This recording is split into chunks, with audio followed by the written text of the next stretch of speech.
Et puis il y a, Bruno Retailleau, la question du temps que vous avez mis avant de réagir. Vendredi, après l'attaque et la mort de ce fidèle, vous ne vous êtes pas rendu tout de suite à la mosquée de la Grand-Combe. Vous avez réagi, pour être très précis, sur les réseaux sociaux, sur X, à 14h48, mais pas de déplacement dans la journée. Vous étiez notamment dans l'Ain, puis en Savoie, pour des réunions publiques pour la présidence des Républicains. Alors certes, vous y êtes allé tout à l'heure, mais c'est 2 jours trop tard, non, Bruno Retailleau? Non, d'abord, j'ai été un des tout premiers à réagir et à donner mon sentiment pour assurer la solidarité qu'on doit à nos compatriotes musulmans.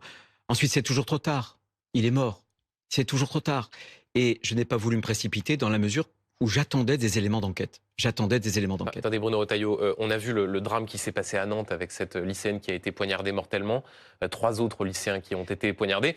Vous vous êtes rendu avec Elisabeth Borne immédiatement sur place. Vous avez bousculé tout votre agenda. Là, on a un fidèle musulman qui se fait tuer en train de faire la prière. Certes, vous réagissez sur les réseaux sociaux, mais non seulement vous n'y allez pas, et en plus vous maintenez 2 réunions publiques dans le cadre d'une élection interne. Comprenez que ceux qui nous regardent ce soir se disent, là encore, il y a une forme de 2 poids, 2 mesures dans la façon dont un ministre de l'Intérieur, ministre des cultes, bouscule son agenda pour témoigner de sa solidarité vis-à-vis de celui qui est mort. Non, la grande différence, c'est que nous avions arrêté l'auteur et nous savions à peu près de quoi il s'agissait.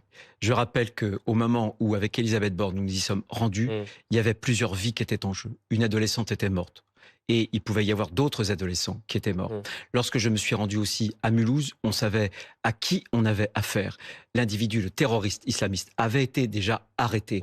Le PNAT, d'ailleurs, se n'était déjà saisi. Pardonnez-moi, Bruno Retailleau, mais il y a une vidéo sur claires. Snapchat du meurtrier présumé. Il y a les caméras de vidéosurveillance au sein même de la mosquée.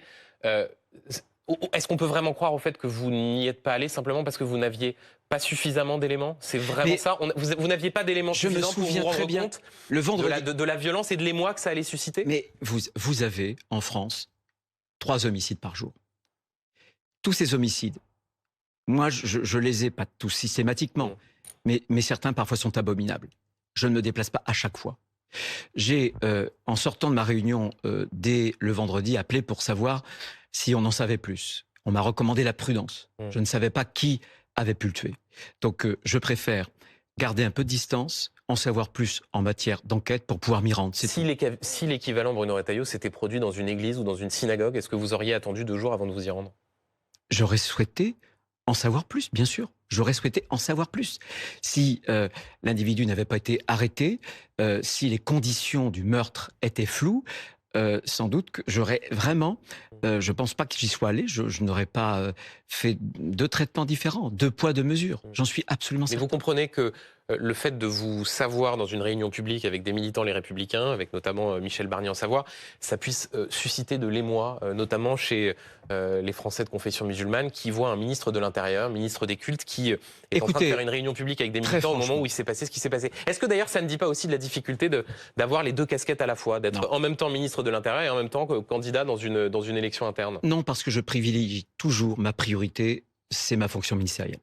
Toujours. Vous l'avez dit tout à l'heure d'ailleurs, j'ai pas hésité vendredi et même samedi matin à annuler un certain nombre de choses. En revanche, ce que je veux vous dire, c'est que je suis vraiment totalement consacré à cette mission et je mène les 2, mais en priorisant bien entendu ma tâche de ministre de l'Intérieur. Bruno Retailleau, il y a quelques minutes, un rassemblement a commencé, place de la République, contre l'islamophobie, à l'appel de personnalités de gauche, notamment Jean-Luc Mélenchon. Est-ce que vous irez en sortant de cette émission? Vous voulez rire? Vous parlez sérieusement? Vous voulez rire? Moi, je suis frappé parce que j'ai entendu les critiques de l'extrême gauche, notamment des Insoumis. Je suis frappé par le contraste que j'ai perçu très, très concrètement, très directement, entre l'extraordinaire dignité des représentants, des Français musulmans que j'ai rencontrés tout à l'heure. Ils m'ont pas reproché d'être venus trop tard d'ailleurs. Ils me l'ont pas reproché. Et l'indignité de LFI, qui, une fois de plus, instrumentalise, parce qu'ils instrumentalisent. Parce que on voit bien que eux font 2 poids, 2 mesures. D'ailleurs, ils n'avaient pas fait, après Mulhouse et d'autres attentats terroristes islamistes, quoi que je sache, un certain nombre de manifestations. Ils choisissent leur cause. Si ils avaient choisi à l'époque de déposer à l'Assemblée nationale une proposition de loi pour abolir le délit d'apologie du terrorisme. Voilà, moi je pense que... C'est pas exactement le même sujet. Pourquoi Bruno Retailleau, le fait d'organiser un rassemblement pour protester contre l'islamophobie et faire, dans le cas d'espèce, une minute de silence en hommage à la victime, en quoi est-ce de l'instrumentalisation? Et pourquoi ne pas, dans un esprit de, je ne sais pas, de dépassement des clivages partisans, se dire, je suis ministre de l'Intérieur, il y a une manifestation en hommage à cette personne et j'y vais? Non, parce que depuis le début, vous avez vu leurs déclarations, vous avez vu leurs tweets, vous avez vu leur expression publique, ils instrumentalisent comment dirais-je, ce crime. Ils l'instrumentalisent. Je n'hésite pas à le dire. Et je pense qu'ils ne rendent pas service à nos compatriotes musulmans. Parce que moi, je vois dans nos compatriotes musulmans d'abord des Français. Ensuite, évidemment, ils sont de confession musulmane.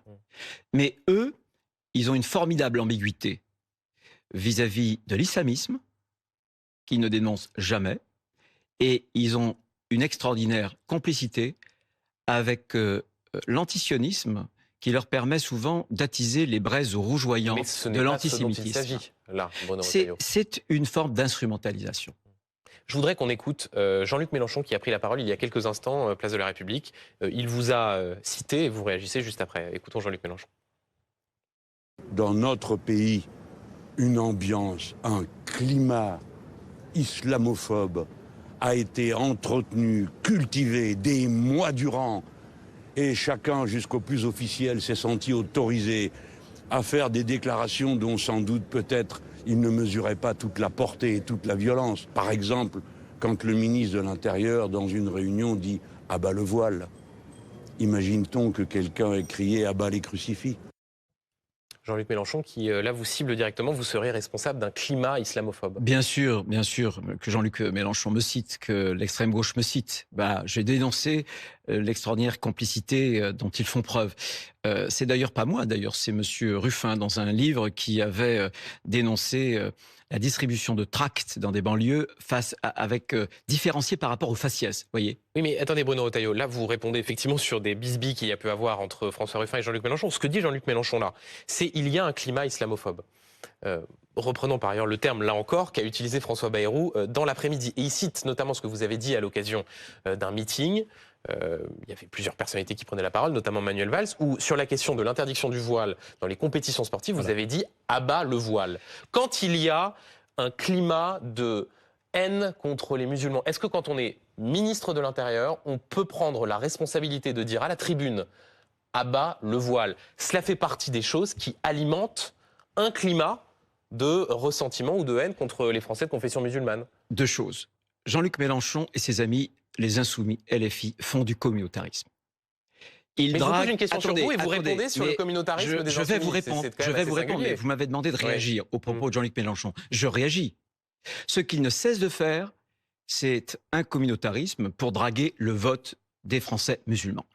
Et en faisant cela, ils veulent les séparer de la communauté nationale. C'est extrêmement grave et ça fait d'abord mal à nos compatriotes musulmans.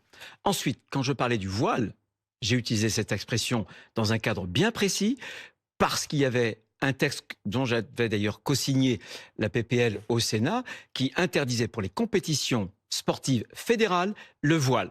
Eh bien, je ne renie rien. Dire « abat le voile » quand on est ministre de l'Intérieur, je dis que le voile... à la tribune devant un parterre acquis à sa cause, est-ce que ça n'alimente pas un ressentiment général contre la religion musulmane, des fidèles qui, pour certaines, portent le voile sans que je sache que le voile signifie d'appartenir à une mouvance islamiste? Ah non, mais je n'ai jamais dit que toutes les femmes qui portent le voile étaient des islamistes. Quand on dit « abat le voile », mais ce que je vous dis aujourd'hui, devant vous, les yeux dans les yeux, c'est que tous les islamistes, tous, il n'y a pas une exception, souhaitent que les femmes soient violées. Curieux d'ailleurs, comme acte manqué, soient voilées. Voyez. Et très franchement, je l'ai vu un certain nombre de fois, il faut qu'on garantisse que les terrains de sport, pendant les compétitions sportives, soient un cadre où chacun... Vous ne regrettez pas ces mots, abat le voile? Non, mais écoutez, je pense que le voile n'a rien à faire dans les compétitions sportives. Le voile n'a rien à faire non plus à l'école de la République. Il a été interdit en 2004. Voilà. Eh bien, je pense qu'il y a des mouvements, notamment frères musulmans, qui voudraient précisément politiser, finalement, idéologiser. Parce que ce voile, vis-à-vis de ces mouvements, ça n'est pas un bout de tissu seulement religieux. Il y a derrière une idéologie politique. C'est de l'islamisme politique. C'est ce que je dénonce. Donc, ce que je veux dire, moi, à nos compatriotes musulmans. Mais il y a bien de de l'islamophobie, de la haine anti-musulman en France. Mais bien sûr, bien sûr, évidemment. Ce que je veux dire simplement, c'est que cette haine, elle grandira si on ne tape pas l'islamisme politique. Et l'islamisme politique est en train de défigurer la foi juste, sincère, de nos compatriotes français musulmans.